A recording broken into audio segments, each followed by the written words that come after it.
मानवता और एलियंस का जो मिलन यही साल में होगा। एआई हम लोगों पर भी कंट्रोल कर लेगा। 2026 की बात की, 2026 जो वर्ष है वो कैसा रहने वाला है, वो मानवता के लिए एक टर्निंग पॉइंट बनने वाला है। वो एक स्पिरिचुअल रीसेट का टाइम साइकिल बोला गया है। तो इस पूरे वर्ष में क्या होने वाला है, ये सब चीज़ों की बात करेंगे। ये जो वर्ष है ये बहुत ही चुनौतीपूर्ण रहने वाला है और इनफैक्ट आने वाला 2027, 28, 29 बहुत ही विशेष समय है मानवता के लिए।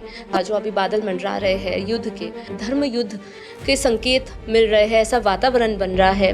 बापूजी ने बताया है हमें कि 2026 जो समय है ये पूरी तरह एक टर्निंग पॉइंट इसलिए होगा क्योंकि इसमें एआई का भी एक विशेष रूप से एक कार्य होगा। एआई जो होगा, जो आज हम देख रहे हैं कि आज एआई जो है वो और भी शक्तिशाली हो जाएगा।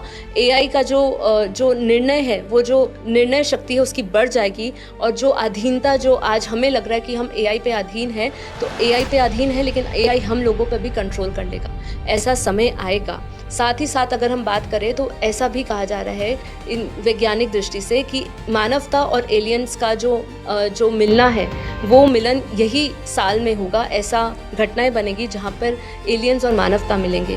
जबकि हमारे बापूजी ने बताया है कि ये तो कई वर्षों से होता आया है, लेकिन वैज्ञानिक दृष्टि से तो हो सकता है कि ये अभी कुछ प्रमाण मिले ऐसा जिससे हमें पता चले कि एलियंस हमें संपर्क कर रहे हैं।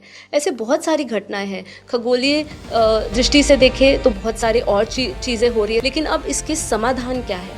क्योंकि जैसे मैंने कहा, ये जो वर्ष रहेगा ये वर्ष निर्णायक वर्ष रहेगा। इस वर्ष में ही निर्णय होगा। इस वर्ष में निर्णय किस चीज़ का होगा? ये जो वर्ष है या फिर ये विनाश का होगा या ये परिवर्तन का होगा। इसमें आत्मा को उत्थान के लिए ज्ञान की आवश्यकता होगी। मतलब ये जो समय है, जितना ये पीक नेगेटिव में जाएगा उतना ही ये पीक पॉजिटिव में जा सकता है। लेकिन इसके लिए क्या चीज़ों की आवश्यकता है? देखिए, यदि अगर मनुष्यों ने ज्ञान नहीं लिया तो ये निश्चित है कि वो विनाश ज़रूर देखेंगे। क्योंकि ये बापूजी ने हमें बताया है कि यहाँ पर जो कुछ भी कार्य हो रहा है स्थूल में, इसका जो आधार है वो सूक्ष्म है। मतलब सूक्ष्म में ये सब कुछ प्लानिंग्स ऑलरेडी हो चुकी है। बापूजी कहते हैं कि यदि मनुष्य नहीं बदलेगा तो फिर प्रकृति उसे बदलेगी। 2026 इसी चेतावनी की सीमा रेखा है। बापूजी की वीडियो कैसे भारत बचेगा, पार्ट 1, पार्ट 2, 26, 27 जो आने वाला समय है, इसमें क्या होगा, इसमें बापूजी ने विशेष रूप से चर्चा करी है। विश्व युद्ध कैसे रुका जा सकता है, बापूजी की इस पे भी बहुत ही सुंदर चर्चा करी हुई वीडियो है। ऐसा कौन सा सनातन प्राचीन योग होगा जो आपको सीखना पड़ेगा आने वाले समय में।